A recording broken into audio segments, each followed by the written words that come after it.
Yun sila, hindi ko na matandaan ang pangalan niya, but she's the cutest girl in Bravo Company. Nasaan siya? O sabihin niya, Sister Maya, binawala ko. Sabi niya, meron siyang discipleship group, yun yung parang mga friends niya doon, prayer partner, pinapag-pray siya and everything.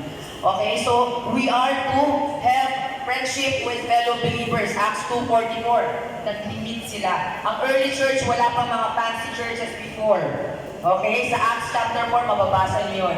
Meron sila doon sa loob lang ng bahay. Okay, so they are to meet and to share whatever experiences they have. Okay? So, 3 things we can share. Ano yung sinishare po natin sa pag-observe ng friendship? Our experiences. Okay? Ito yung tinatawag na parang smoke. Okay? Are there any Christians here? Wala? No. Meron. Okay, so probably you know what I'm talking about. Okay, we share our homes. Binubuksan natin ang tahanan natin para sa kanila. Okay, hindi laging ang meet up ay nasa loob ng church. Pwede rin sa bahay. And we also share our problems. Pag sinishare nyo ba yung mga problema natin, ano lalong bumibigat?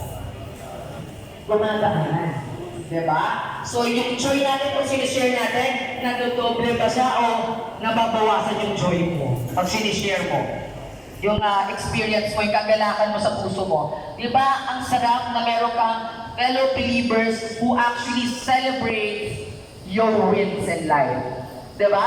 Pag sa iba natin share, yung iba nagagalit pa. Hindi sila nagagalit, actually na-insecure sila, bitter sa success ng iba. Hindi sinasabi siya, may hirap pisto.